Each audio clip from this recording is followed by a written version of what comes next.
தேவனுடைய விலையேற பெற்ற நாமம் மகிமைப்படுவதாக. நாம் கடந்த வாரத்திலே எஸ்தர்னுடைய புத்தகம் 9ஆம் அதிகாரத்தை நாம் தியானித்து அதை நிறைவு செய்தோம். கடந்த வாரத்திலே பூரிம் என்ற விழாவானது எப்படியாய் அவர்கள் மத்தியிலே கொண்டாடப்பட்டது என்பதை குறித்தும், அதற்கு இடையிலே அவர்கள் மேற்கொண்ட சில தற்காப்பு நடவடிக்கைகளும் என்ன என்பதை குறித்து 9ஆம் அதிகாரம் நமக்கு எடுத்துரைக்கிறது.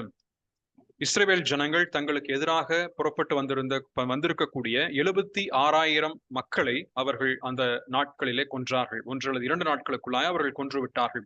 ஆமானுடைய குமாரர் 10 பேரும் அந்த நாளிலே கொல்லப்பட்டது மட்டுமல்லாமல், எஸ்தருடைய விண்ணப்பத்திற்கு ஏற்ற வண்ணமாக அந்த 10 குமாரரும் தூக்கிலிடப்பட்டார்கள். அந்த 10 குமாரருடைய பெயர்களினுடைய அர்த்தம் முழுவதுமாக நாம் பார்த்தோம். அது சுயம் என்பதை மையமாக வைத்து, சுயம் என்பதை அடிப்படையாக கொண்டிருக்கின்ற எதுவுமே அது நிச்சயம் அது வெற்றி பெறாது என்பதை குறித்தும் அதை நாம் அதன் மூலமாய் அதனுடைய அர்த்தத்தையும் நாம் கண்டோம். பின்பதாக பூரிம் என்ற விழாவை குறித்தும் கர்த்தர் அதை அங்கே ஆவியானவர் அதனை எழுதி கொண்டு வரும் நேரத்திலே இந்த எஸ்தரும் அதே போல மொர்தெகாயும் இந்த தலைமுறை மட்டுமல்லாமல் வரக்கூடிய தலைமுறையும் அதற்கு அடுத்ததாக இருக்கக்கூடிய தலைமுறையும் இவர்கள் இதனை பின்பற்ற வேண்டும், இதனை சொல்ல வேண்டும் என்று சொல்லக்கூடிய ஒரு நித்திய ஒரு கற்பனையாக இவர்கள் இதனை கடனாக நியமித்துக் கொண்டார்கள் என்பதை குறித்தும் 28வது வசனத்திலே 9ஆம் அதிகாரம் 28வது வசனத்திலே நாம் வாசிக்கின்றோம். இவைகளெல்லாம் முடிவடைந்த பின்பதாக பூரிம் என்ற இந்த நாட்களை பற்றி இருக்கக்கூடிய சட்டங்களும் அதனுடைய விவரங்களும் அது வர்த்தமானங்களை திடப்படுத்தினது. அது ஒரு புஸ்தகத்தில் எழுதப்பட்டது என்று சொல்லி 9ஆம் அதிகாரம் நிறைவு பெறுகின்றது. So all these activities of Purim and the other decrees has been written in a book and has been kept as a record in the king's palace. ராஜாவினுடைய அரண்மனையிலே இது முழுவதுமாய் ஒரு ஆவணமாக இது பதிவு செய்யப்பட்டது. இப்படி முடிவடைகின்ற 9ஆம் அதிகாரம் கடைசியாக 10ஆம் அதிகாரத்திற்கு நாம் இந்த நாளிலே சிந்திக்கும் பொழுது, இந்த நாளிலே நாம் சிந்தித்து இந்த புத்தகத்தை நிறைவு செய்ய இருக்கின்றோம். இந்த 10ஆம் அதிகாரத்திற்கு நீங்கள் வரும்பொழுதும் 9ஆம் அதிகாரம் முடிவடைந்த பின்பதாக ஒரு சமாதானமான ஒரு சூழல் தேசத்திலே அங்கே காணப்படுகின்றது. ஏனென்றால் 76,000 நபர்கள் அங்கே கொல்லப்பட்ட பின்பதாக பூரிம் என்ற நாட்களை அவர்கள் கொண்டாடி மகிழ்ந்து கிஃப்ட ஒருவருக்கொருவராக அவர்கள் பரிமாறிக்கொண்டு இந்த நாளிலே கர்த்தர் எங்களுக்கு மிகப்பெரிய ஒரு மீட்பை கட்டளையிட்டிருக்கிறார் என்பதை சொல்லும் வண்ணமாக அவர்கள் அதனை கொண்டாடி முடித்திருக்கிறார்கள். ஆகவே ஒரு சந்தோஷம் நிறைந்திருக்கின்ற ஒரு சமாதானமான ஒரு சூழல் இப்பொழுது இந்த சாம்ராஜ்யத்தின் மத்தியிலே ஓரளவுக்கு நிலவுகின்றது என்று சொல்லலாம். அதே நேரத்திலே சந்தோஷம் என்று சொன்னாலும் பெர்சிய சாம்ராஜ்யத்தினுடைய மக்கள் மனதிலே நிச்சயம் ஒரு பயம் அல்லது ஒரு அச்சம் அவர்கள் மனதிலே காணப்பட்டிருக்கும். ஏனென்றால் இந்த ஜனங்கள் சொற்பமானவர்கள், அடிமையாக இருக்கக்கூடியவர்கள். ஆனாலும் கூட இவர்கள் நடவடிக்கைகளும் அதே போல இவர்களுடைய செயலும் இப்பொழுது மேலோங்கி இருக்கின்றதே. All these people who just living as slaves, but their acts and their works have been overcoming us. நம்மை மேற்கொண்டு ஆதிக்கம் செலுத்துவதை போல இருக்கிறது என்று சொல்லக்கூடிய அச்ச உணர்வும் ஒருவேளை இருக்கும் என்று நான் நினைக்கிறேன். ஏனென்றால் இந்த அதிகாரத்திலே ஜனங்களுடைய உணர்வு என்று சொல்லப்படுவது ஆல்வேஸ் மிக்சட் எமோஷன்ஸ் இருக்கிறது நீங்க பார்த்து கொண்டே இருக்க முடியும். ஏற்கனவே நான் அதனை சுட்டி காண்பித்திருக்கிறேன். நாம இதற்கு முந்தைய இருக்கக்கூடிய பகுதியில நாம் வாசிக்கும் பொழுது 3ஆம் அதிகாரத்தினுடைய கடைசி பகுதியிலே சூசான் நகரம் கலங்கிற்று என்று வாசிக்கின்றோம். அது போல நீங்கள் 5ஆம் அதிகாரம் அதனுடைய 6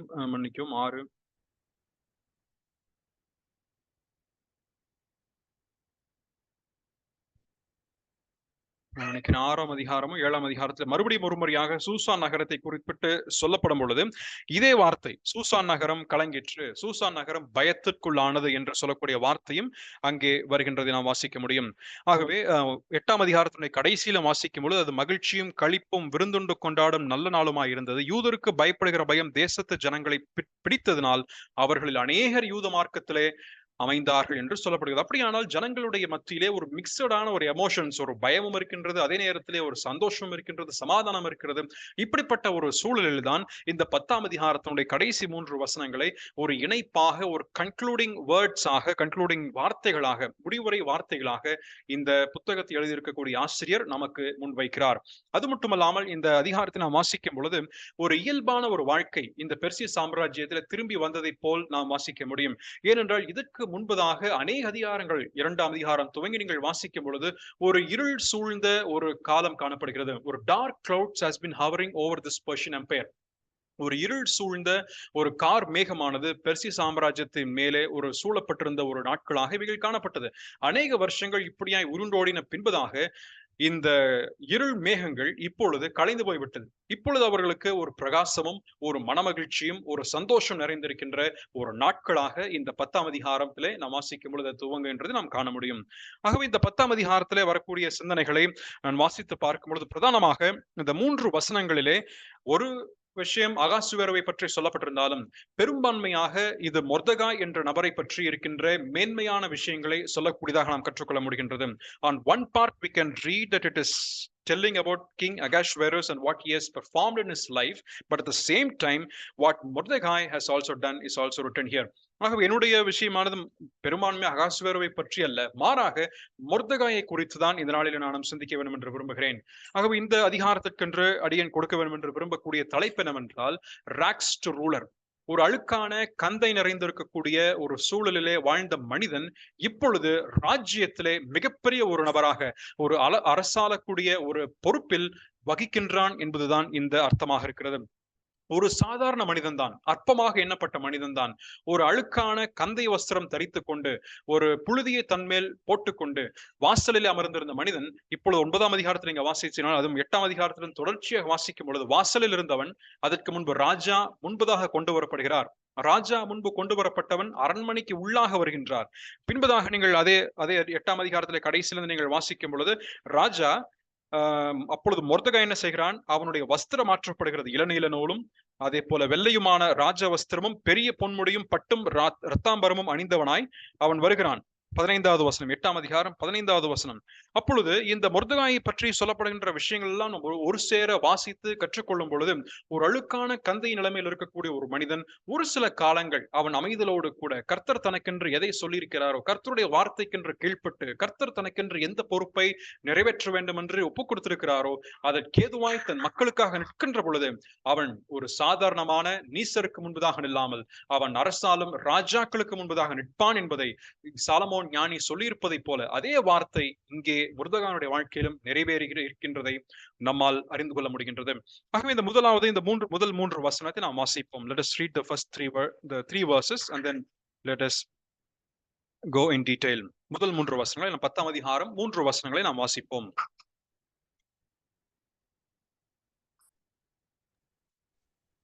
ராஜாவாகி அகாசுவேரு தேசத்தின் மேலும் சமுத்திரத்தில் உள்ள தீவுகளின் மேலும் பகுதி ஏற்படுத்தினான். வல்லமையும் பராக்கிரமுமான அவனுடைய எல்லா செய்கைகளும் ராஜா பெரியவனாக்கின மொர்தெகாயினுடைய மேன்மையின் விருத்தாந்தமும் மேதியா பெர்சியா ராஜாக்களின் நடபடி புஸ்தகத்தில் அல்லவோ எழுதியிருக்கிறது. யூதனாகிய மொர்தெகாய் ராஜாவாகிய அகேஸ்வேருக்கு இரண்டாவதானவனும் யூதருக்குள் பெரியவனும் தன் திரளான சகோதரருக்கு பிரியமானவனுமாயிருந்ததும் அன்றி தன் ஜனங்களுடைய நன்மையை நாடி தன் குலத்தாருக்கெல்லாம் சமாதானம் உண்டாக பேசுகிறவனுமாய் இருந்தான். இந்த வசனத்தை வாசிக்கும் பொழுதே மொர்தெகாயினுடைய உயர்ந்த நிலைமை எப்படி மாறி இருக்கிறது என்பதை குறித்தும் அவனுடைய பண்புகள் என்ன என்பதை குறித்தும் இங்கே நாம் எடுத்து வைக்கப்படுகிறது. முதல் வசனத்தையும் அதே போல 2வது வசனத்தினுடைய முதல் பகுதி ஃபர்ஸ்ட் வேர்ஸ் அண்ட் செகண்ட் வேர்ஸ்னுடைய ஃபர்ஸ்ட் போர்ஷனை நம்ம வாசிக்கும் பொழுது அங்கே சொல்லப்படுவது the expansion of the kingdom. ராஜ்யம் ஏற்கனவே 127 மாகாணங்களை உள்ளடக்கியதாக இருக்கின்றது. அது இந்து தேசம் முதற்கொண்டு எத்தியோப்பியா வரைக்குமாக பறந்து விரிந்திருக்கக்கூடிய தேசமானது இப்பொழுது இன்னும் சற்று விரிவடையக்கூடியதாக இங்கே நாம் எழுதப்பட்டிருக்கிறது. The king Ahasuerus has almost extended his kingdom, though it was 127 states, it was extended to more than or upon the island of the sea. அங்க இருக்கக்கூடிய கடல் மார்க்கமாக இருக்கின்ற பகுதிகளையும் தாண்டிலும் அங்க இருக்கக்கூடிய தீவுகள் இவைகள் அனைத்தும் உள்ளடக்கியதாக இங்கே சொல்லப்படுகிறது. இங்கே வாசிக்கக்கூடிய தீவுகள் என்று சொல்லக்கூடியது ஒருவேளை அந்த மெடிட்டரேனியன் சீ அங்க இருக்கக்கூடிய மத்திய தரைக்கடல் பகுதியோ அல்லது அந்த இருக்கக்கூடிய வளைகுடா பகுதியாக இருக்கலாம் என்று சொல்லப்படுகிறது. ஒருவேளை இவர்கள் மேற்கு புறத்தில் இருக்கக்கூடிய எத்தியோப்பியாவுக்கும் மேற்புறமாக இருக்கக்கூடிய மற்ற தேசங்களையும் ஒருவேளை இவர்கள் கையகப்படுத்தி இருப்பார்கள் என்று அவர்கள் சொல்லப்படுகிறது. அல்லது மற்றும் ஒரு சிலர் இதனுடைய கருத்துக்கள் என்ன சொல்கிறார் என்று சொன்னால், ஏற்கனவே 127 மாகாணங்கள் என்று சொல்லப்பட்டிருக்கிறதே, அந்த 127ஐயும் உட்படுத்தி சொல்லக்கூடிய ஒரு வார்த்தையாக அல்லது அதனுடைய அதனுடைய வேறொரு வார்த்தையாக இவைகள் இருக்கலாம் என்றும் அவர்கள் சொல்லியிருக்கிறார்கள். ஆனால் அது எப்படி ஆயினும் the kingdom was expanded during this time. இந்த நாட்களிலே அவர்களுடைய ராஜ்யமானது அது இன்னும் அதிகமாய் பறந்து விரிந்திருக்கிறது. ஒருவேளை இவர்கள் ஸ்பானியா தேசம், ஸ்பெயின் வரைக்குமாக இவர்கள் இதனுடைய பறந்து விரிந்த தேசமாக இவர்கள் இப்பொழுது எக்ஸ்பேண்ட் பண்ணியிருக்கலாம் என்றும் இதனுடைய அர்த்தமாக அவர்கள் இதற்கென்ற சரித்திரத்திலும் அதற்கு இணையாக அவர்கள் கணக்கிட்டு சொல்கிறார்கள். அது மட்டுமல்ல, இந்த குறிப்பிட்ட விரிவாக்கத்திற்கு ஏதுவாக, தேசத்தினுடைய வளர்ச்சிக்கு ஏதுவாக, தேசத்தினுடைய விரிவாக்க பணிகளுக்கு ஏதுவாக தேசமானது இன்னும் அதிகமாய் பறந்து விரிந்து அநேக மக்களை உள்ளடக்கி இருக்க வேண்டும் என்பதற்காக, மக்களுடைய வளர்ச்சிக்காக என்ன தேவைப்படுகிறது என்றால் பணம் தேவைப்படுகிறது. ஏனென்றால் இந்த ராஜாவாய் அகஸ்வேருவை நாம் முதல் அதிகாரம் துவங்கி வாசிக்கும் பொழுது he was always doing everything in a grand manner. எல்லாமே எக்ஸ்ட்ராவேகன்ஸா தான், ஒரு சாதாரணமான ஒன்றே கிடையாது. முதல் அதிகாரம் துவங்கி நீங்கள் வாசிப்பீர்கள். ஆனால் முதல் அதிகாரத்திலே அவனுக்கு முன்பதாக என்ன இருந்தது? தோட்டங்கள் இருந்தது. பின்பதாக அங்கே முதல் அதிகாரம் சாப்டர் 1 verse 6ல வாசிக்கும் பொழுது வெண்கல தூண்களின் மேலுள்ள வெள்ளி வளையங்களில் மெல்லிய நூலும் சிவப்பு நூலுமான கயிர்களால் வெள்ளியும் பச்சையும் இளநீல நூலுமாகிய தொங்குதிரைகள் விதானித்திருந்தது. சிவப்பும் நீலமும் வெள்ளையும் கருப்புமான கற்கள் பதிந்திருந்த தலவரிசையும் அப்போ இதெல்லாம் இருக்கின்ற பட்சத்திலே இந்த 1ஆம் அதிகாரத்திற்கும் 2ஆம் அதிகாரத்திற்கும் இடையிலே இந்த பெர்சிய சாம்ராஜ்யத்தின் மன்னனாக இருந்த இந்த குறிப்பிட்ட அகாஸ்வேரு கிரேக்க தேசத்திற்கு மேலே அவன் போர் தொடுக்கிறான். போர் தொடுத்து அதிலே தோல்வி அடைந்து திரும்ப மீண்டும் வருகின்றான். வருகின்ற பட்சத்திலே அவனுக்கு அதிகமான பண விரயம் ஆகின்றது. He lost almost all the money, or at least most of the money during the war that he has already waged. He has lost the special treasures that he has in his kingdom. அந்த இழந்து போயிருக்கக்கூடிய பொக்கிஷங்கள் மட்டுமல்லாமல் 2ஆம் அதிகாரம் 3ஆம் அதிகாரம் எல்லாம் நாம் வாசிக்கும் பொழுது அந்த இழந்து போன பொக்கிஷத்தை ஈடாக கொடுப்பதாக ஒருவன் வருகிறான். அவனுடைய பெயர் தான் ஆமான்.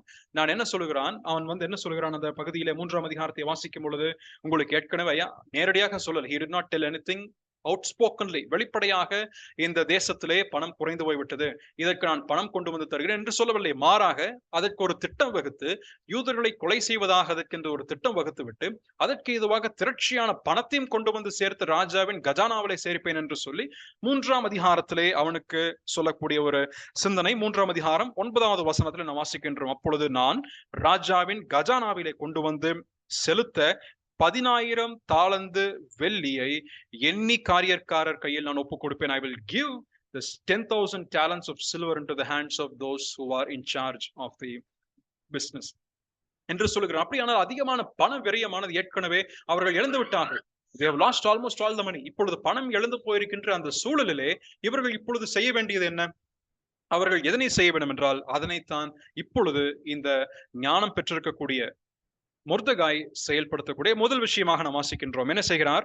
இதனுடைய 2வது வசனத்தினுடைய விஷயத்திலே, 2வது வசனத்திலே, முதல் வசனத்துடைய கடைசி பகுதியிலே பகுதி ஏற்படுத்தினான் என்று நாம் வாசிக்கின்றோம். He laid tribute upon the land and King Ahasuerus laid a tribute. அதற்கு மொர்தெகாயும் அதற்கு உடனிருந்ததை குறித்து நாம் வாசிக்கின்றோம். முந்தைய அதிகாரத்திலும் அதெல்லாம் சொல்லப்படுகிறது. அப்படியானால் இந்த பகுதி ஏற்படுத்தினான் என்று சொல்லக்கூடிய எதற்காக வந்த இந்த ட்ரிபியூட் என்பது tax. He had imposed a tax upon the people who is under his control. தன்னுடைய ராஜ்யத்திற்கு உட்பட்டிருக்கக்கூடிய மக்களுக்கு கீழாக இருக்க மக்கள் மத்தியிலே அவன் ஒரு வரி வசூலிப்பதை அவன் இப்பொழுது இங்கே கொண்டு வருகிறான். இதற்கு முன்பதாக இருந்த ஒரு வரி வசூலிப்பு இல்லையா? இதற்கு முன்பதாக இருந்ததெல்லாம் எப்படி என்று சொல்லி நமக்கு தெரியாது. ஆனாலும் கூட a new tax regime has come into control. நம்முடைய தேசத்திலும் கூட நாம் கடந்த வருஷத்துல இருந்து நாம் பார்க்கும் பொழுது new tax regime has come into place. இதுக்கு முன்பதாக ஓல்டு டாக்ஸ் ரெஜிம், இப்பொழுது நீங்க ஐடி ஃபைல் பண்றவங்க, இன்கம் டாக்ஸினுடைய ஃபைல் பண்றவங்களுக்கு தெரியும் old tax regime, new tax regime. எதற்காக நியூ டாக்ஸ் ரெஜிம்? புதிதாக வரி வசூலிப்பினுடைய முறையை, அதனுடைய சட்டத்திட்டங்களை அவர்கள் கொண்டு வருகிறார்கள். இதன் மூலமாக தேசத்தை ஆள்பவர்களுக்கு மட்டுமல்ல, தேசத்தினுடைய விரிவாக்கத்திற்காக, தேசத்தினுடைய நன்மைகளுக்காக, அதே போல தேசத்தினுடைய பயன்களுக்கு ஏதுவாக அவர்கள் இந்த பணத்தை அதிகமாக திரட்ட வேண்டும், அதன் மூலமாய் தேசத்திற்கு பல நலத்திட்டங்களை கொண்டு வரலாம் என்று சொல்லி அவர்கள் செய்கிறார்கள். அது போலதான் இந்த வசனத்தில் வாசிக்கும் பொழுது அவர்கள் பகுதி ஏற்படுத்தினான் என்று சொல்லும் பொழுது இந்த ஜனத்தின் மத்தியிலே ஒரு நியூ டாக்ஸ் ரெஜிம், ஒரு புதிய வரி வசூலிக்கும் முறையை அவர்கள் கொண்டு வருகிறார்கள். இது நம்ம பழைய ஏற்பாட்டினுடைய புத்தகத்தில் நாம் வாசிக்க முடிகின்றது. ஆதியாகமத்தினுடைய புத்தகம் 41ஆம் அதிகாரம், Genesis chapter 41 verse 10, அதே போல chapter 47 verse 26. நம்ம 47ஆம் அதிகாரத்தினுடைய 26வது வசனத்தை மட்டும் நாம் வாசிக்கலாமே. chapter 47 verse 26. இங்க நான் வாசிக்கும் பொழுது பார்வோனுக்கு அடுத்த நிலைமையிலே யார் வந்திருக்கிறார்கள்? யோசேப்பு வந்திருக்கிறார். யோசேப்பு வந்த பின்பதாக அவர் சொல்லக்கூடிய வார்த்தை என்ன? 5-1 பார்வோனுக்கு சேரும் வாரம் என்று யோசேப்பு இந்த இட்ட கட்டளைப்படி எகிப்து தேசத்துல இந்நாள் வரைக்கும் நடந்து வருகிறது. ஆசாரியரின் நிலம் மாத்திரம் பார்வோனை சேராமல் நீங்களாக இருந்தது. அப்படியானால் there is a tribute that was already laid in place. ஏற்கனவே ஒரு குறிப்பிட்ட ஒரு வரி வசூலிக்கும் முறையானது இதற்கு முன்பதாக எகிப்து தேசத்திலே நிலை வந்தது. ஆனால் யோசேப்பு இப்பொழுது பொறுப்பேற்றதனுடைய பின்பதாக இப்பொழுது ஒரு புதிய ஒரு வரி வசூலிக்கும் முறையோ அல்லது புதிய முறையிலே ஜனங்கள் தங்களுக்கு இருக்கக்கூடியவற்றை ராஜாவுக்கென்று செலுத்துவதற்காக, ராஜ்யத்திற்கென்று செலுத்துவதற்காக ஒரு முறை பின்பற்றப்பட்டது. எதற்காக? தேசத்தை விரிவாக்குவதற்காக, தேசத்தினுடைய நலனுக்காக இது கொண்டு வரப்படுகின்றது. இதைத்தான் மொர்தெகாயினுடைய தலைமையின் கீழாக இந்த ராஜாவாய் அகஸ்வேருவும் இங்கே முதல் வசனத்திலே அவர் செய்கிறார். அதே போல 2ஆம் வசனத்திலே வாசிக்கும் பொழுது அதனுடைய முதல் பகுதியிலே வல்லமையும் பராக்கிரமுமான அவனுடைய எல்லா செய்கைகளும் இங்கே நடபடி புஸ்தகத்தில் அல்லவோ எழுதியிருக்கிறது. அவனுடைய all his acts of his power and his might and the declaration has been written in the books. அப்பொழுது இந்த அகஸ்வேருவனுடைய வல்லமையும் அவனுடைய செயல்கள் இதில் அனைத்தும் எழுதிவிட்ட பின்பதாக கடைசியாக ஆவியானவர் இந்த பகுதியில 2 முக்கியமான குறிப்புகளை நமக்கு மொர்தெகாயை குறித்து சொல்வது. அதுதான் நம்ம முக்கியமாக இந்த நாளிலே கற்றுக்கொள்ள இருக்கக்கூடிய பாடம். முதலாவதாக முதல் வசனத்துல எக்ஸ்பான்ஷன் ஆஃப் த கிங்டம், ராஜ்யம் விரிவாக்கப்பட்டது. விரிவாக்கத்திற்கு ஏதுவாக அங்கே புதிய வரி வசூலிப்பின் முறை கொண்டு வரப்பட்டது. ஆனால் 2வது வசனத்தையும் 3வது வசனத்தினுடைய முதல் பகுதி நாம் வாசிப்போமானால் அதுல சொல்லப்படக்கூடிய கருத்து என்னவென்றால், மொர்தெகாய் உயர்த்தப்படுகின்றான். The elevation of Mordecai, elevation of Mordecai, மொர்தெகாயினுடைய உயர்த்தப்பட்ட நிலைமையை தான் இங்கே நாம் வாசிக்கின்றோம். 2வது வசனத்தினுடைய பிற்பகுதியில செகண்ட் பார்ட் ஆஃப் verse 2 என்ன வாசிக்கின்றோம்? ராஜா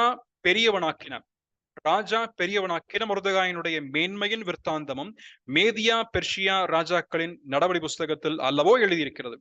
யூதனாகிய மொர்தெகாய் ராஜாவாய் அகஸ்வேருவுக்கு 2ஆவதானவனும் என்று இங்கே சொல்லப்படுகிறது. அப்பொழுது இந்த மொர்தெகாய் அதே போல யூதருக்குள் பெரியவன். அப்ப இந்த மொர்தெகாய் ஒரு சாதாரண நிலைமையிலே இருந்த ஒரு மனுஷன். ஏற்கனவே நாம் சிந்தித்த வண்ணமாக அவன் ஒரு அற்பமாக கருதப்பட்ட ஒரு மனிதன்.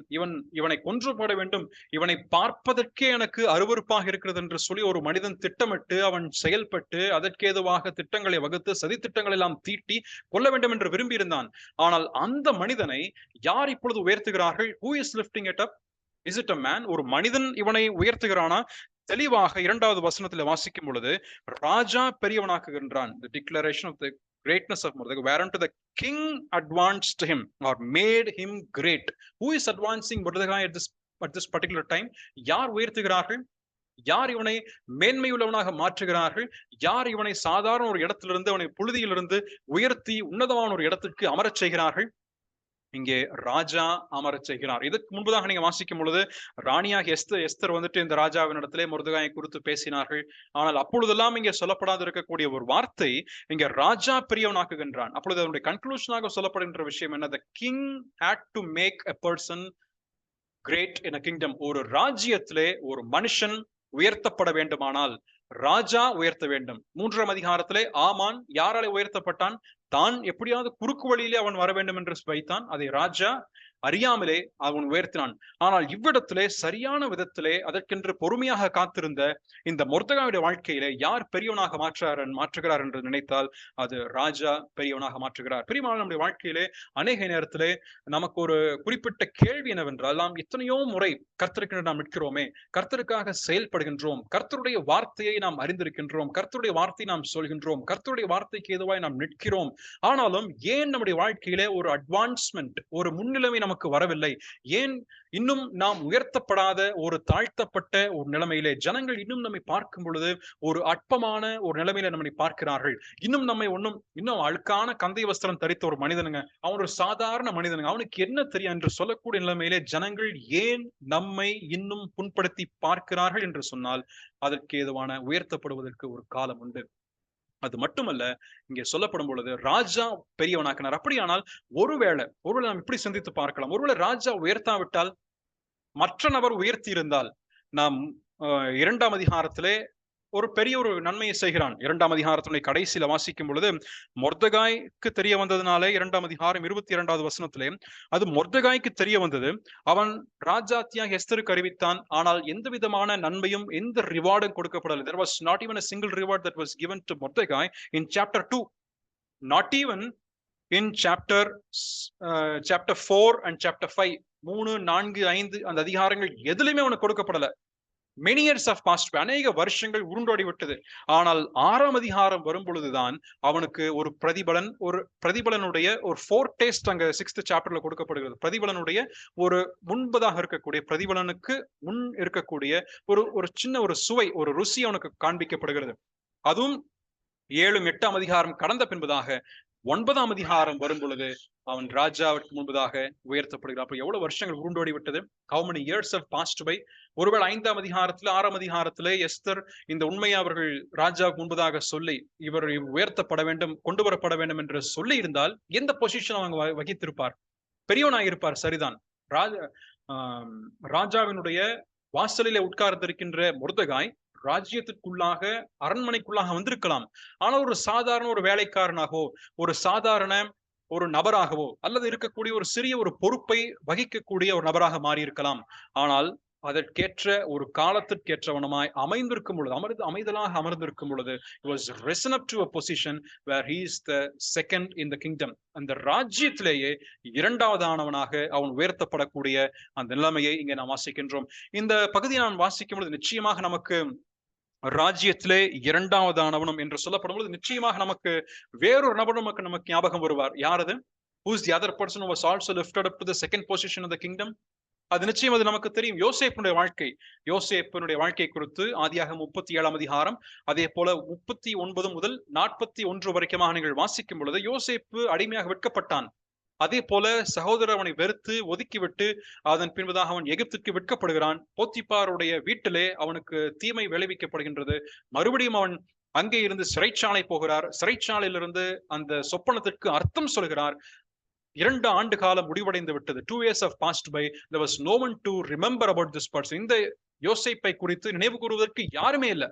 ஆனா ஒருவேளை வெளியே சென்ற பின்பதாக உடனடியாக இந்த யோசேப்பை குறித்து நினைவு கூர்ந்திருந்தால் அந்த தேசத்துல எகிப்துல 2வதானாக வந்திருப்பதற்கான வாய்ப்பில்லை.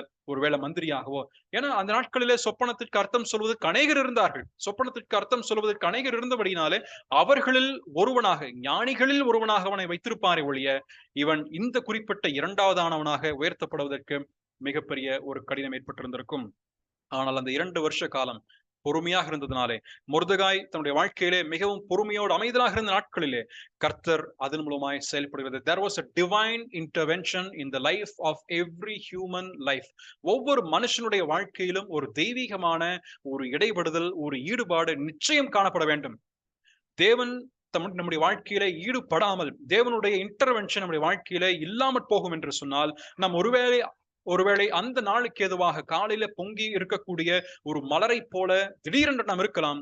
ஆனால் அது மாலை வேளையிலே மங்கி போகிறதாக, வாடி போகிறதாக அது மாறி போய்விடும் என்பது உண்மையாக இருக்கிறது. நாம் அநேகருடைய எடுத்துக்காட்டில் நாம் வேதத்துல வாசிக்க முடியும். மோசேயினுடைய வாழ்க்கை நாம் பார்க்கும் பொழுது there was a divine intervention in the life of Moses. அங்க என்ன வாசிக்கின்ற மோசேயினுடைய வாழ்க்கையிலே 40 ஆண்டு காலம் there was not even a single note about what has happened during the darkest period of life of Moses. மோசேயுடைய வாழ்க்கையில என்ன நடந்தது யாருக்குமே தெரியாது. மீதியான் தேசத்துடைய வனாந்தரத்தில் அவன் செல்கிறார். பின்பதாக அங்கே அந்த வீட்டிலே அடைக்கலம் புகின்றார். அவனுக்கு சிப்போராள் என்ற மனைவி கட்டி வைக்கப்படுகின்றது. பின்பதாக கர்த்தர் அவனை வாழ்க்கையில் அவனை உடைத்து பண்படுத்தி நொறுக்கி அவனை முற்றுமாக தம்முடைய சித்தத்திற்கேற்றவனமாக அவனை உருமாற்றின பின்பதாக அவனை ராஜாக்களுக்கு முன்பதாக மறுபடியும் கொண்டு போய் அவனை நிறுத்துகிறார். 40 ஆண்டு காலம் மோசேயுடைய வாழ்க்கையை உருண்டோடி விட்டது. தாவீதுடைய வாழ்க்கையை பொறுத்த என்ன? தாவீதும் அவனுக்கு அநேக தருணங்கள் கிடைக்கப்பட்டது. He also had many chances to lift up his own self. தன்னை உயர்த்துவதற்கு அநேக தருணங்கள் தன்னுடைய வாழ்க்கையிலே கிடைக்கப்பெற்றது. அங்கே குகையிலே அவன் இருக்கின்ற பட்சத்திலே நிச்சயம் சவுலை ஒரே அடியில கொன்று போட்டிருக்கலாம். அவன் கொல்லாவிட்டாலும் அவனுடைய வார்த்தையை கேட்டு கொள்வதற்கு அவனிடத்திலே பலசாலிகள் இருந்தார்கள். அப்பொழுதும் அமைதலாக இருங்கள் என்று சொல்லிவிட்டான். கர்த்தர் அபிஷேகம் பண்ணினவருக்கு எதிராக நான் என்னுடைய கரத்தை உயர்த்த மாட்டேன். நான் மட்டும் இல்ல, என் கூட இருக்கிறவங்களை உயர்த்தவும் விட மாட்டேன். I myself will not lift up. At the same time, I will not allow anybody else to lift up. அது போல தாவீது எத்தனையோ வருஷங்கள் பொறுமையாக காத்திருந்து கடைசியிலே அவன் உயர்த்தப்படுகிறதை நாம் வாசிக்கின்றோம். அதே போல் எஸ்தருடைய புத்தகத்திலே அடிமை பெண்ணாக இருக்கின்ற எஸ்தர் உயர்த்தப்படுகிறார், மொர்தெகாய் உயர்த்தப்படுகிறார். தானியேலுடைய வாழ்க்கையில பார்க்கும்போது தானியேல் புத்தகத்திலும் அடிமையாக சென்ற தானியேல் உயர்த்தப்பட்டு எத்தனையோ ராஜாக்கள் கடந்து போய்விட்டார்கள். தோ many kings have passed away. நெபுகாத்நேச்சார், அதுக்கப்புறம் தரியு போன்ற அநேக ராஜாக்கள் கடந்து போய்விட்டார்கள். But he was still there in the kingdom. இன்னும் அந்த தேசத்திலே, அந்த ராஜ்யத்திலே தானியேல் அங்கே இருக்கிறது நாம் வாசிக்கின்றோம். நாம் புதிய ஏற்பாட்டில் அநேக எடுத்துக்காட்டுகளில் நாம் வாசிக்க முடியும். இதுல நாம் கற்றுக்கொள்ளக்கூடிய முக்கியமான பாடம் என்ன? மொர்தெகாய் உயர்த்தப்படுவதிலிருந்து நாம் கற்றுக்கொள்ளக்கூடிய பாடம், கர்த்தருடைய கரத்தில் நாம் பொறுமையோடு அமர்ந்திருக்க வேண்டும். கர்த்தருடைய கரத்திலே அமைதலோடு இருப்போம் என்று சொன்னால் நிச்சயமாக கர்த்தர் நம்மை உயர்த்துவது உண்மை.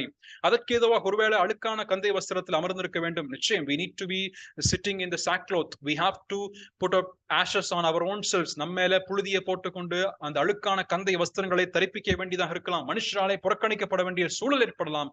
மனுஷராலே நிராகரிக்கப்படக்கூடிய, நிந்தையாக எண்ணப்படக்கூடிய, அல்லது எல்லாரும் சேர்ந்து சதியாக நினைக்கக்கூடிய எல்லா சூழல் ஏற்படலாம்.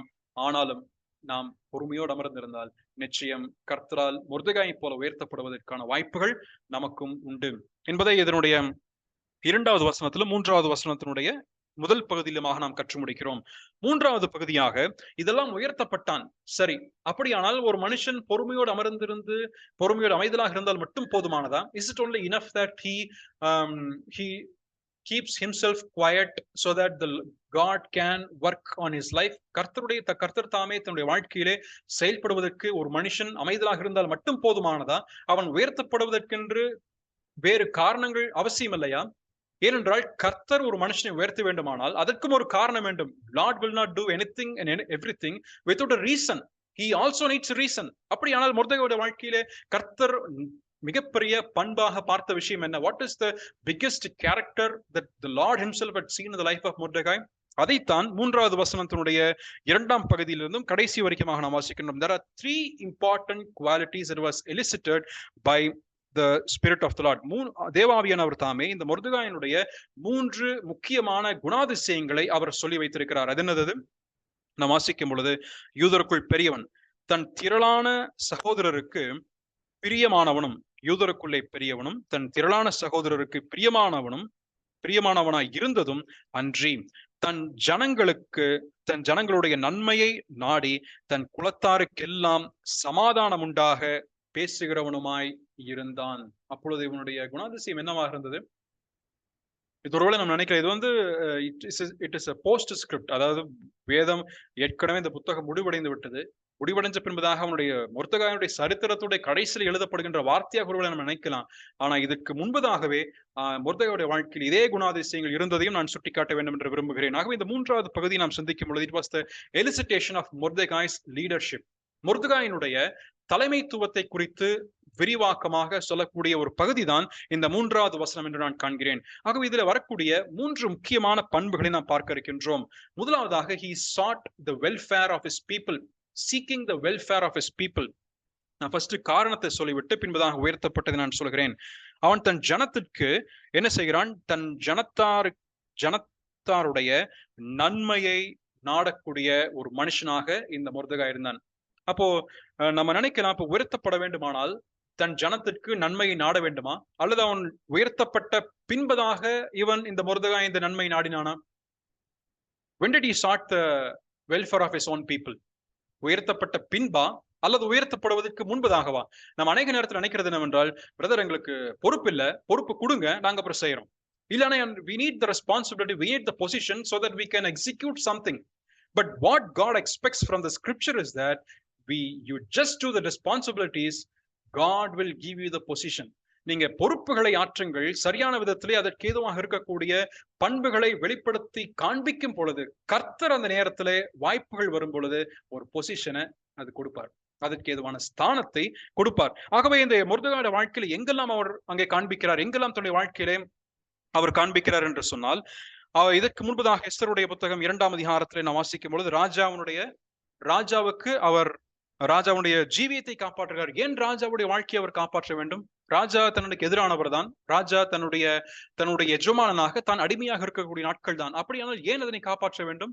நான் ஏற்கனவே கடந்த வாரத்திலே சொன்னது போல எரேமியாவுடைய புத்தகத்திலே எரேமியா தீர்க்கதரிசி சொல்லும் பொழுது அவர் சொல்லக்கூடிய ஒரு வார்த்தை என்னவென்றால், எரேமியாவுடைய புத்தகம் எரேமியாவினுடைய புத்தகம் அதனுடைய 29ஆம் அதிகாரம் 7வது வசனம், chapter 29 verse 7, Jeremiah chapter 29 verse 7. அதுல எரேமியா தீர்க்கதரிசி ஏற்கனவே சொல்லி சென்ற வார்த்தை என்ன? நீங்க அடிமையாக விற்கப்படுவீர்கள், உண்மைதான். நீங்க வந்துட்டு அந்நிய தேசத்திற்கு கொண்டு போகப்படுவீர்கள். ஆனால் கொண்டு போகப்பட்ட பின்பதாக நீங்கள் அந்த தேசத்திலே செய்யப்பட வேண்டிய விஷயம் என்ன? அதை வாசிப்போமே. 29:7. நான் உங்களை சிறைப்பட்டு போக பண்ணின பட்டணத்தின் சமாதானத்தை நாடி அதற்காக கர்த்தரை விண்ணப்பம் பண்ணுங்கள். அதற்கு சமாதானம் இருக்கையில் உங்களுக்கும் சமாதானம் இருக்கும். அப்ப என்ன சொல்றாரு இந்த எரேமியா? என்ன சொல்லிவிட்டு சென்றிருக்கிறார் தன்னுடைய வார்த்தையிலே? நீங்க வந்துட்டு அந்நிய தேசத்துல சிறைப்பட்டு போக பண்ணின பட்டணம், அப்படியானால் சிறைப்பட்டு போவீர்கள் என்பது உண்மைதான். ஏற்கனவே அதனை சொல்லிவிட்டார் எரேமியா. அப்பொழுது சிறைப்பட்டு போன அந்த தேசத்திலே உங்களுடைய ராஜா யாராக இருந்தாலும் சரி, நீங்கள் வாழக்கூடிய சூழல் எப்படி இருந்தாலும் சரி, உங்களுக்கு எதிராக நீங்கள் நசுக்கப்பட்டாலும், ஒடுக்கப்பட்டாலும், உங்களுக்கு சின்னாபின்னமாக அடிக்கப்பட்டாலும், புறக்கணிக்கப்பட்டாலும், நீங்கள் செய்யப்பட வேண்டியிருக்கின்ற ஒரு காரியம் என்னவென்றால், you need to seek peace in the place where you live. நீங்கள் வாழ்ந்திருக்கக்கூடிய இடத்திலே நீங்கள் சமாதானத்தை நாடி இருக்க வேண்டும். அப்படியான இந்த சமாதானத்தை இந்த மொர்தெகாய் எப்படி நாடி இருந்திருப்பார்? he need to look out for the opportunities so that he can protect the welfare of his own people. தன் ஜனத்திற்கு அவன் நன்மையை நாடக்கூடிய ஒரு சந்தர்ப்பத்தை எப்பொழுதுமே எதிர்பார்த்து காத்து கொண்டிருக்கக்கூடிய ஒருவனாக நாம் இந்த இதன் மூலமாய் நாம் காண்கிறோம். அதைத்தான் 2ஆம் அதிகாரத்தில் அவர் செய்கிறார். மீண்டுமாக 3ஆம் அதிகாரத்திலே விடப்பட்ட அந்த சதித்திட்டம் அறிந்த பண்பதாக 4ஆம் அதிகாரத்திலே அவர் என்ன செய்கிறார்? எஸ்தருடைய புத்தகம் 4ஆம் அதிகாரத்திலே ஜனத்தினுடைய வெல்ஃபேர், ஜனத்தினுடைய பெனிஃபிட்டுக்காக அவர் என்ன செய்கிறார்? தன்னுடைய ஜீவனையே பணயம் வைக்கிறார். he keeps his own life as a substitute for the life of his own people. தன்னுடைய ஜனத்திற்காக தன் ஜீவனையே இப்பொழுது பதிலாக அவர் வைக்கிறார். தன் ஜீவன் போனாலும் பரவாயில்லை, ஏன்னா அரண்மனைக்கு முன்பதாக ஒருவனும் இந்த புழுதியையும் அதே போல சாக்லோத்தையும் தன் மேல போட்டுக்கிட்டு வரக்கூடாது. nobody should enter with ashes and sackcloth before the king's gate. ஆனா ஒரு மனுஷன் இவன் என்ன பண்றான்? தன்னுடைய ஜீவனையும் பணையும் வைத்துக் கொண்டு தன் ஜனங்களுடைய நன்மையை நாடிக்கொண்டு அவன் என்ன செய்கிறான்? முன்னாடி ஓடி வருகிறான். அப்பொழுது முன்னாடி ஓடி வந்து அவன் செய்யக்கூடிய விஷயம் 4ஆம் அதிகாரம். அது மட்டுமல்ல, எப்படியாவது ராணியின் இடத்துல இந்த விஷயத்தை கொண்டு போக வேண்டும். அங்கேயும் தன் ஜனத்தினுடைய நன்மையை அவர் நாடுகின்றார். 8ஆம் அதிகாரம் 9ஆம் அதிகாரத்தை நீங்கள் வாசிக்கும் பொழுது நான் ஏற்கனவே சொன்னது போல, he always sought the welfare of the Jewish community. தன்னுடைய இனத்தவருக்கு மத்தியிலே, தன்னுடைய குலத்தவர்கள் அவர்களுடைய நன்மைக்காக எப்பேற்பட்ட பாடாவது நான் பட வேண்டும். So because the people, his own people has become the priority in his life. மொர்தெகாய்க்கு தன்னுடைய வாழ்க்கையில வேறு யாரும் முக்கியம் அல்ல.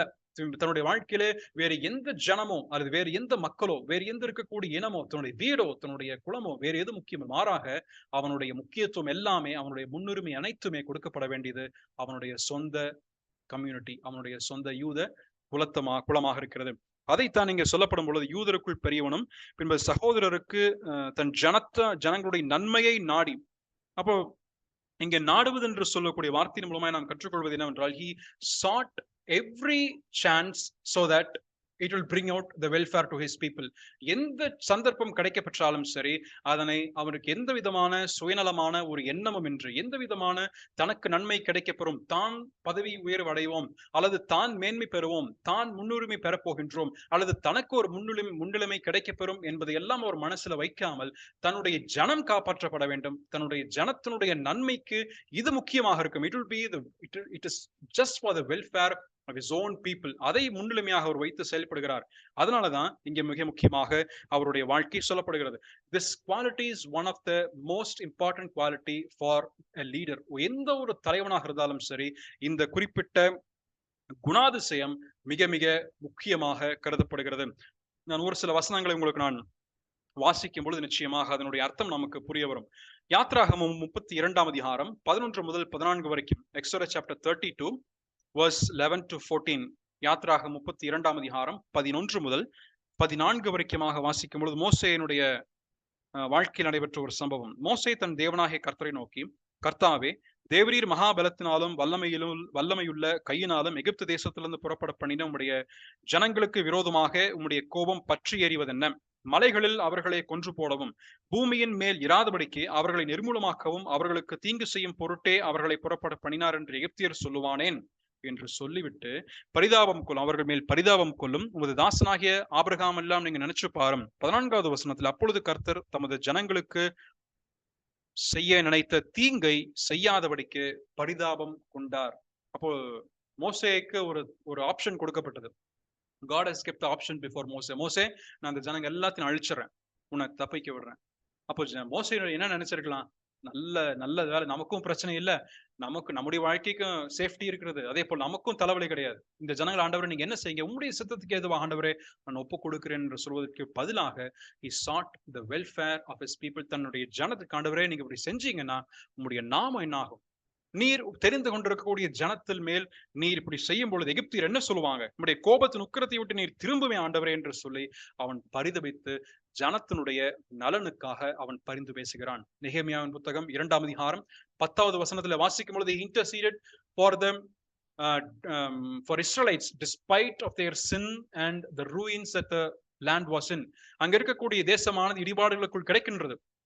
ஆனால் நெகேமியா தன் ஜனத்திற்காக அவர் மன்றாடுகின்றார். எத்தனை நாட்கள் மன்றாடினார்? ஏறக்குறைய 3 மாதம் மன்றாடினார். முதல் அதிகாரத்திலிருந்தும் 2ஆம் அதிகாரத்திற்கு வருவதற்கு இடைப்பட்ட நாட்கள் 3 மாதத்திற்கு மேலாக, almost 3 months 90 days he did not tell these things to anybody, but he sought the welfare of his people. அதே போல அந்த 10வது வசனத்தை நீங்க வாசிப்பீர்களானால் 2ஆம் அதிகாரம் chapter 2 verse 10, அங்கே அவர் சொல்லும் பொழுது நெகேமியா 2ஆம் அதிகாரம் 10வது வசனத்திலே அவர் என்ன சொல்லுகிறார்?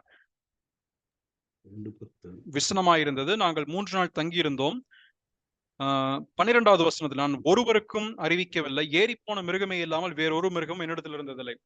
அப்போ இங்க ஏன் இவ்வளவு ரிஸ்க் எடுத்து தான் அவருடைய வாழ்க்கையில தன்னுடைய உயிரையே பணயம் வைத்து இவ்வளவு போய் சுற்றி பார்த்து வர வேண்டிய காரணம் என்ன? He sought the welfare of his own people. அதே போல தாவீதும் தன்னுடைய ஜனத்திற்காக 2 சாமுவேல் 8ஆம் அதிகாரம் 15வது வசனத்தை வாசிக்கும் பொழுது he also sought the welfare of his own people. தன் ஜனத்திற்காக அவரும் அதனை செய்கிறார். சாலமோனை குறித்து வாசிக்கும் பொழுதும் 1 ராஜாக்கள் 3ஆம் அதிகாரம் 9வது வசனம், இப்பொழுது ராஜாவாக அமர்ந்திருக்கக்கூடிய சாலமோன் எப்படி வேண்டுமானாலும் ஆளலாம் என்று சொல்லி அல்ல, ஆனாலும் அதற்கு மாறாக அவர் என்ன செய்கிறார்? ஆண்டவரே, நான் இப்பொழுது சிறு பிள்ளையாக இருக்கிறேன், எனக்கு எப்படி ஆளுவது என்று எனக்கு தெரியாது, எங்க அப்பாவுடைய ஆட்சி எப்படி எனக்கு தெரியாது, ஆனால் என்னுடைய கரத்திலே இப்பொழுது ஆட்சி கொடுக்கப்பட்டிருக்கிறது. Lord, you have given a great responsibility in my hands.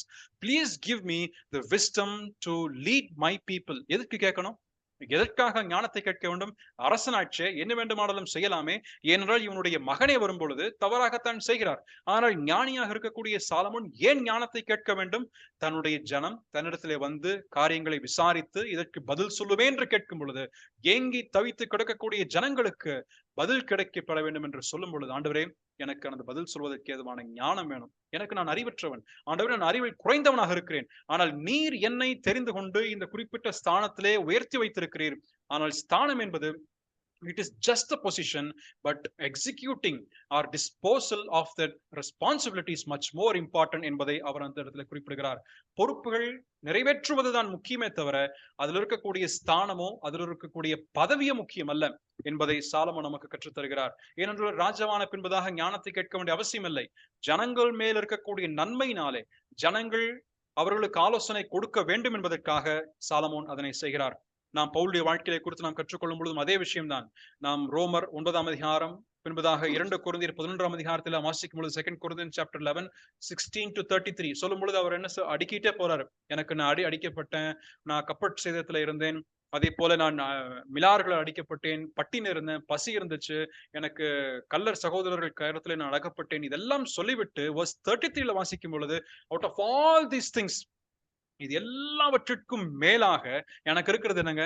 ஒரே ஒரு காரியம். What is my priority for out of all these things? என்னுடைய ப்ரையாரிட்டி என்ன? என் வாழ்க்கையில் இருக்கக்கூடிய முதன்மையான காரியம் என்ன? என்னுடைய பாடுகளா? நான் அடைந்திருக்கக்கூடிய வேதனையா? நான் அடைந்திருக்கக்கூடிய மனசங்கடமா? எது முக்கியமானது? என்னுடைய மனசங்கடமா அல்லது என்னுடைய மக்கள் நலனா? எது முக்கியமானது என்று சொன்னால், அங்கே 33வது வசனத்துல வாசிக்கும் பொழுது, கடைசியாக சொல்லும் பொழுது, இன்னைக்கு 33ல 28வது வசனத்திலே, இவை எல்லாவற்றிலும் beside all these things that are without that which cometh upon daily I care for all the churches. அப்பொழுது பவுலுக்கு எது முக்கியமா இருந்துச்சு? What was the priority in the life of Apostle Paul as a leader of the churches? சபைகளுடைய தலைவனாக அவர் ஒரு பட்டம்லாம் அவர் கொடுக்கப்படல. அடிச்சாங்க, நொறுக்கினார்கள், புறக்கணித்தார்கள், துப்பினார்கள், எல்லாமே செய்யப்பட்டது. ஆனா அவருடைய மனசுல இருந்ததெல்லாம் இதெல்லாம் பரவாயில்ல. But what is my priority? It is about the concerning the church.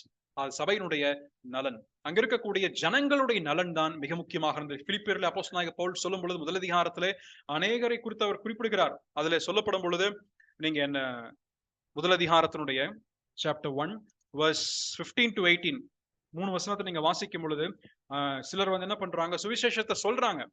சுவிசேஷத்தை சொல்லும் பொழுது அவர்கள் வஞ்சகத்துல சொல்றாங்க, சிலர் உண்மையிலே சொல்றார்கள், சிலர் அன்பினாலே அறிவிக்கிறார்கள், சிலர் சுவிசேஷத்திற்காக நான் உத்தரவு சொல்ல ஏற்படுத்தப்பட்டவன் என்று அறிந்து இதனை செய்கிறார்கள். அப்படியானால் தன்னை புறக்கணிக்கக்கூடிய அநேக ஜனங்கள் இருக்கிறார்கள். There are lot many people who are rejecting his apostleship. They do not accept the gospel that was preached by Paul. They don't accept him as a person. அவரை ஒரு நபராக ஏற்றுக்கொள்ளவில்லை. ஆனா பவுல் சொல்லுவது என்ன, கடைசியில நான் எப்படியாவது 18ல கடைசியில எப்படியாவது somehow Christ is being preached. எனக்கு என்ன நன்மைன்னா, எனக்கு என்ன சந்தோஷத்தை தருதுன்னா, கிறிஸ்து பிரசங்கிக்கப்படுகிறாரா, கிறிஸ்து உயர்த்தப்படுகிறாரா, கிறிஸ்து மேன்மையாக எண்ணப்படுகிறாரா, கிறிஸ்துவனுடைய நாம மகிமைப்படுத்தப்படுகின்றதா, அதுதான் மிகப்பெரிய ஒரு முக்கியமாக இருக்கிறது. அதுதான் நம்ம பவுலுடைய வாழ்க்கையில இருந்தும் நாம் கற்றுக்கொள்கிறோம். அதே போல 2ஆம் அதிகாரத்துல சொல்லும் பொழுது அதான் அவர் பவுல் நமக்கு அதிகமா எடுத்து காட்டுகிறார். more than our own interest, more than the interest of what we have, more than the problems that we face, more than the persecutions that we face, more than the trials and all the problems that we have faced, it is to the welfare of the people. மொர்தெகாயுடைய வாழ்க்கையில அவர் அடைந்த எல்லா பாடுகள், எல்லா பிரச்சனை, புறக்கணிக்கப்பட்டது, அற்பமாக எண்ணப்பட்டது, எல்லா காரியத்தை பார்த்தாலும் அவருடைய மனதில் இருந்தது ஒண்ணுதான், தன் ஜனம் காப்பாற்றப்பட வேண்டும், தன்னுடைய ஜனம் அதற்கு நலனாக இருக்க வேண்டும். ஆண்டவர் இயேசு கிறிஸ்துவனுடைய வாழ்க்கை இப்படிதானே. அவர் புறக்கணிக்கப்பட்டார், துப்பப்பட்டார், உமிழப்பட்டார், எல்லாம் சரிதான், எல்லாமே சரிதான். சிலுவையில தொங்கிக் கொண்டிருக்கும் பொழுதும் நீங்க ஒரு வார்த்தை சொல்லினீங்கன்னா இது எல்லாமே நடந்துருமே. எல்லாம் ஏளனமாக அவரை குறித்து சொன்னார்கள். உங்களையே காப்பாற்ற முடியாம நீங்க தொங்கிக் கொண்டிருக்கிறீங்களே, ஜனங்கள் கேட்கிறார்கள், you cannot save your own self. ஆனா ஆண்டவர் சொன்னது என்ன, நிச்சயம் அவர் கட்டளை பிறப்பித்தால் லேகியோனுக்கும் அதிகமாக இருக்கக்கூடிய தூதர்கள் வந்து அவரை காப்பாற்றுவதற்கும் உதவி செய்வதற்கும் எல்லாரையும் அழித்து போடுவதற்கும் வல்லமை உண்டு. He had all the power and the authority. ஆனா அவருக்கு இருந்த நன்மை என்ன, he had love over this people. தன் ஜனத்தின் மேல தன்னாலே தான் மரித்தால் மட்டும்தான், தான் சிறுமைப்படுத்தப்பட்டால் மட்டும்தான் அங்கே கர்த்தரால் உயர்த்தப்படுவதும், அதே போல தன் ஜனத்தின் மேல இருக்கக்கூடிய அக்கறையும் அதன் மூலமா வெளிப்படுத்தப்படுகிறது. the welfare of his own people.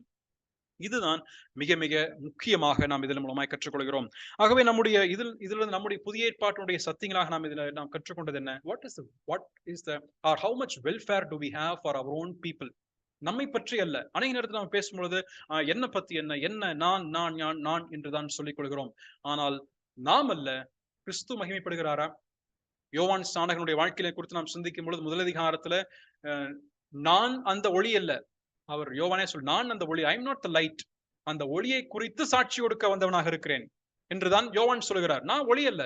ஜனங்கள் பார்க்கும் பொழுது இவன் பெரிய ஒரு ஊழியன் என்று சொல்லி, பெரிய ஒரு சுவிசேஷகன் என்று சொல்லி ஜனங்கள் பார்த்து அவனை புகழுகின்ற நேரத்துல நான் அந்த ஒளி அல்ல, I am not the person, எனக்கு பின் ஒருவர் வருகிறார், அவர்தான் மேன்மைப்படுத்தப்பட்டவர், அவர் வளர வேண்டும், நான் சிறியவனாக வேண்டும், நான் குறைய வேண்டும் என்று சொல்லி அந்த மனோபாவத்தை நமக்கும் கற்றுத்தருகிறார். சார்ல்ஸ் ஸ்பர்ஜன் என்ற மிகப்பெரிய பிரசங்கியார் சொல்லும் பொழுதும், be humble, be lowly. The best man in the church is the man who is willing to be a doormat for all to wipe their boots on. The brother who does not mind what happens to him at all, as long as God is glorified.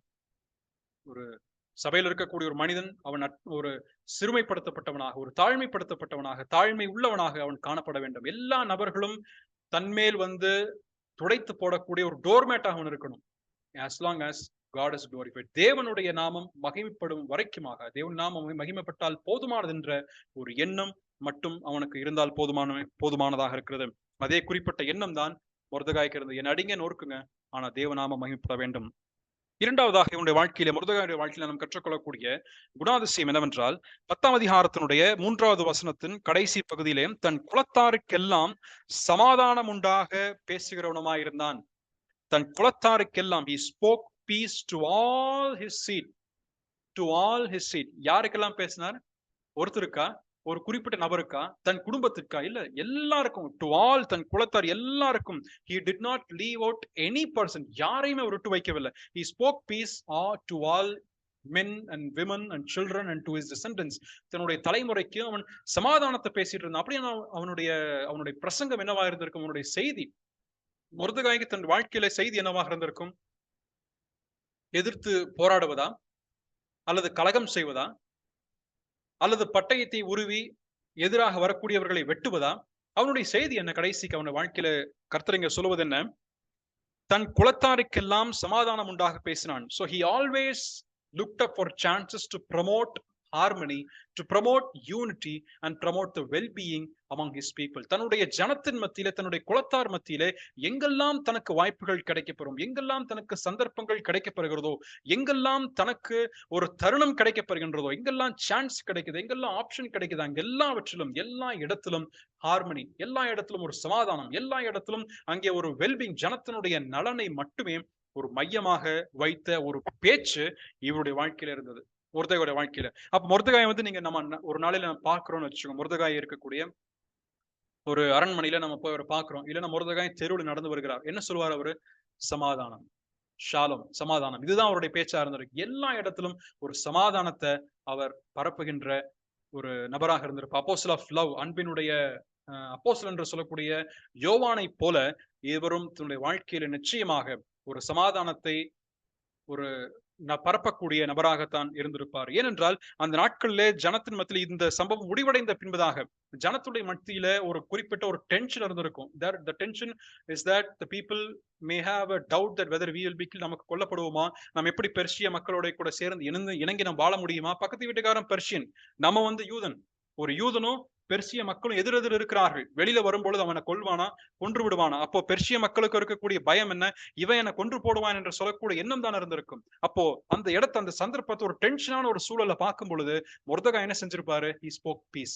இல்ல, நீங்க ரெண்டு பேரையும் ஒன்னு சேர்த்திருப்பாரு. He united these two people. பெர்ஷியனா இருந்தாலும் சரி, நீ யூதனா இருந்தாலும் சரி, அங்க இவர் பேச வேண்டியது என்ன? நீ சமாதானமா இரு.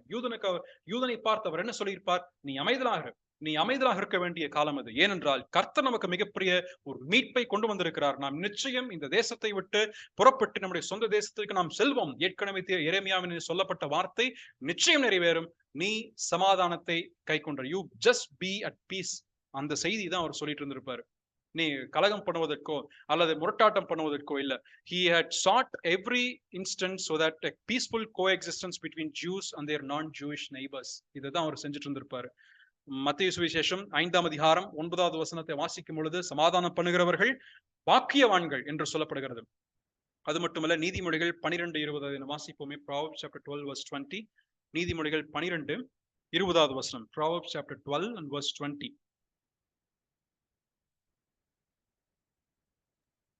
12:20. தீங்கை பிணைக்கிறவர்களின் இருதயத்தில் இருக்கிறது கபடம், சமாதானம் பண்ணுகிற ஆலோசனைக்காரருக்கு உள்ளது சந்தோஷம். யாருக்கு இருக்கிறது சந்தோஷம்? Who will have the happiness at the end? யாருக்கு முடிவுல சந்தோஷம் இருக்கும்? அங்கே சொல்லப்படும் பொழுது சமாதானம் பண்ணுகிற ஆலோசனைக்காரருக்கு உள்ளது சந்தோஷம். சமாதானம் பண்ணுகிறவர்கள் பாக்கியவான்கள். ஆண்டவர் தாமே சொல்லியிருக்கிறார். ஏசாயா 52ஆம் அதிகாரம் 7வது வசனத்தில் சொல்லும் பொழுது, in Isaiah chapter 52 and verse 7, அதுல ஏசாயா தீர்க்கன் சொல்லும் பொழுது, சமாதானத்தை கூறுபவர்கள் அவருடைய பாதங்கள் மலைகளின் மேல் எவ்வளவு அழகா இருக்கின்றது. It will be how beautiful upon the mountains are the feet of them who bring good tidings and publisheth peace. சமாதானத்தை கூறுபவர்கள், சமாதானத்தை அறிவிக்கிறவர்கள், சமாதானத்தை பண்ணுகிறவர்களுடைய பாதங்கள் எவ்வளவு அழகாக இருக்கும் என்பதை குறித்தும் அங்கே சொல்லப்படுகிறது. நாம் புதிய ஏற்பாட்டில் அநேக வசனங்கள் உண்டு. 2 கொரிந்தியர் 13:11, எபேசியர் 4:3, கொலோசையர் 3:15 இதெல்லாம் வாசிக்கும் பொழுது make every effort to have peace within you. உங்களுக்குள்ளாக சமாதானத்தினுடைய கட்டை நீங்கள் உடைத்து போடாதபடிக்கு எவ்வளவு முயற்சியாவது எடுத்து நீங்க அதை keep up the bond of unity of spirit through the bond of peace. சமாதானத்தின் கட்டினாலே ஆவியினுடைய ஒருமையை காத்துக்கொள்ள கடவீர்கள் என்று எபேசியர்ல அவர் எழுதுகிறார். கொலோசியர் 3:15 சொல்லப்படும் பொழுது சமாதானத்தின் அல்லது கிறிஸ்துவனுடைய சமாதானம் உங்கள் இருதயங்களில் ஆழக்கடவுது. Let the peace of Christ rule in your hearts. உங்கள் இருதயங்களில் ஆழக்கடவுது. அப்படி இருக்கும் பொழுதுதான் நம்ம சமாதானமே பண்ண முடியும். அப்படி இல்லைன்னா நம்ம உள்ளுக்குள்ளேயே போட்டு புழங்கிட்டே கிடப்போம். சமாதானமே இல்லாம இருக்கும். நமக்கும் சமாதானம் இருக்காது, மற்றவர்களுக்கும் சமாதானம் இருக்காது. நாம் மொர்தெகாயுடைய வாழ்க்கையில கற்றுக்கொள்ளக்கூடிய இரண்டாவது பாடம் என்ன? அவனுடைய தலைமைத்துவத்தில் இருக்கக்கூடிய பாடம் என்ன? He always spoke peace to all his descendants. மூன்றாவதாக இருக்கக்கூடியது, அவனுடைய பெரியவனாக இருந்த, great among Jews and popular among the multitude of his brothers, தன்னுடைய சகோதரர் மத்தியிலே அவன் உயர்த்தப்பட்டதனுடைய விதம் தான் his leadership was solicited. அவன் 9ஆம் அதிகாரம் அதுல வாசிக்கும் பொழுது, எஸ்தர் 9ஆம் அதிகாரத்திலே அதனுடைய 4வது வசனத்திலே, மொர்தெகாய் ராஜாவின் அரண்மனையில் பெரியவனாயிருந்தான், அவனுடைய கீர்த்தி எல்லா நாடுகளிலும் பிரசித்தமாயிற்று. மொர்தெகாய் என்பவன் மென்மேலும் பெரியவனானான், பெண்மேலும் பெரியவனானான் என்று சொல்லப்பட்ட பின்பதாக 3வது வசனம் 10ஆம் அதிகாரம் 3வது வசனம் வரும்பொழுது, யூதருக்குள் பெரியவனும் திரளான சகோதரருக்கு பிரியமானவனுமாயிருந்தான். அப்போ யூதருக்குள் பெரியவனான ஒரு நபர் தான் இங்கே மொர்தெகாய். அப்படியான இங்கே மொர்தெகாய் இந்த பதவி அடைவதற்கு என்னெல்லாம் பாடுகள் அடைந்தார் என்பதை குறித்து நாம் ஏற்கனவே சொல்லிவிட்டோம். அதனுடைய ரத்தின சுருக்கமாக சொன்னால் 1 பேதுரு 5ஆம் அதிகாரம் 7வது வசனம், he completely subjected himself to the sovereignty of the Lord. கர்த்தருடைய ஆளுமைக்கு ஏதுவாக, கர்த்தருடைய பரம அதிகாரத்திற்கு ஏதுவாக தன் ஜீவியத்தை முற்றிலுமாக அவன் என்ன செய்தான்? ஒப்புக் கொடுத்தான். ஒப்புக் கொடுத்தது மட்டுமல்ல, he was always committed to do the welfare of his people. தன் ஜனத்திற்கும் எப்பொழுதுமே நன்மையை நாடி சமாதானத்தை கூறுகின்றவனாக இருந்தான். ஆகவேதான் அந்த மொர்தெகாய்க்கு இவ்வளவு மிகப்பெரிய ஒரு உயர்வு ஏற்பட்டிருக்கிறது. நாம் இதன் மூலமா இந்த 10ஆம் அதிகாரத்தில் இன்று கற்றுக்கொண்ட பாடம் என்ன? மொர்தெகாயினுடைய உயர்வு சாதாரணமாய் கிடைக்கப்பெற்றதல்ல. ராஜா பெரியவனாக்க வேண்டும், கர்த்தர் நம்மை உயர்த்த வேண்டும், மனிதன் அல்ல, கர்த்தர் நம்மை உயர்த்த வேண்டும் என்பது மிக முக்கியமாக இருக்கிறது. நாம் பொதுவாக சிந்திக்கக்கூடிய விஷயம் தான், no greatness before humbling down. நாம் சிறுமைப்படுவதற்கு முன்பதாக நாம் பெரியவனாக முடியாது. நாம் ஆழமாக வளர்வதற்கு முன்பதாக மேலே எழும்பி வளர்வதும் கஷ்டம். It is impossible for us to shoot up before rooting us down, rooting us deep. It is impossible for us to acquire the throne before taking up the cross. சிலுவை எடுப்பதற்கு முன்பதாக நாம் சிங்காசனத்தில் வீற்றிருக்க வேண்டும் என்று நினைத்தால் நிச்சயம் முடியாது. We have to take up the cross. நாம் சிலுவையை சுமந்தியாக வேண்டும். அப்பொழுது மட்டும்தான் அது கர்த்தர் கொடுக்கக்கூடிய சிங்காசனமாக இருக்கும். அப்பொழுது மார்க் 9ஆம் அதிகாரம் 35வது வசனத்தில் வாசிக்கும் பொழுது, he need to be the very last and the servant of all to be raised up. அவன் தன் ஜனத்திலே கடைசியானவனாக இருந்தா அவன் கர்த்தர் ஏற்ற நேரத்தில் உயர்த்தக்கூடியவராக இருப்பார். ஆண்டவர் இயேசு கிறிஸ்துவின் வாழ்க்கையும் இதற்கு ஏற்ற ஒரு முன்மாதிரியாக இருக்கின்றது. பிலிப்பியர் 2ஆம் அதிகாரம் 8-9வது வசனத்தை வாசிக்கும் பொழுது, உயரமாக இருந்தவர், உன்னதத்திலே வாசமாக இருந்தவர், சகல மகிமையும் அவருக்கு இருந்தது, ஆனால் எல்லாவற்றையும் விட்டுவிட்டவராக, எல்லாவற்றையும் களைந்து விட்டு அவர் கீழே வந்த பின்பதாக எல்லாம் முழங்காலும் முடங்கும்படியாக, எல்லா நாவும் அவருக்கு முன்பதாக அமைதலாக இருக்கும்படியான ஒரு உன்னதமான ஒரு நாமம் அவருக்கு கொடுக்கப்பட்டிருந்தது. அதன் மூலமாக கிறிஸ்து எல்லாரிலும் எல்லாமும் ஆனார் என்ற அப்போஸ்தலனாகிய பவுல் எபேசியரிலும் பிலிப்பியரிலும் சொல்லி முடிப்பதை போல இருக்கின்ற ஒரு அனுபவம் நிச்சயம் அங்கே ஏற்படுத்தப்படுகிறது. ஆகவே நாம் கற்றுக்கொண்ட பாடம் இது 10ஆம் அதிகாரம் மட்டுமல்ல, முழு புத்தகத்தை வாசிக்கும் பொழுது கர்த்தர் நமக்கு எல்லா காலங்களிலும் போதுமானவராக இருக்கிறார். He is a great provider for us. நமக்கு ஒரு தன்னுடைய பராமரிப்பின் மூலமாக, தம்முடைய ஆதரிப்பின் மூலமாக எல்லாவற்றையும் தன்னுடைய அதிகாரத்திலும் செய்யக்கூடிய ஒரு கர்த்தர் நமக்கு உண்டு. நாம் ஒருவேளை இருள் நிறைந்த காலங்கள் நமக்கு இருக்கலாம். Dark clouds may be hovering over our lives. நம்முடைய வாழ்க்கையில இருள் நிறைந்த நாட்கள், ஒருவேளை கர்த்தருடைய செயல் நமக்கு இல்லையோ என்று எண்ணக்கூடிய ஒரு நாட்கள் நமக்கு வரலாம். ஆனால் நிச்சயம் கர்த்தருடைய கரம் செயல்படும் பொழுது அதுல ஒரு உயர்வு நமக்கு கர்த்தர் கட்டளிடுவார் என்பதையும் இந்த புத்தகத்தில் நாம் கற்றுக்கொண்டு நாம் நிறைவு செய்கின்றோம். கர்த்தர் சித்தமானால் வேறொரு சந்தர்ப்பத்திலே வேறொரு பாடத்தோடு கூட நாம் சிந்திக்கலாம். தேவன் தாமே நம்மை ஆசீர்வதிப்பாராக. ஆமென்.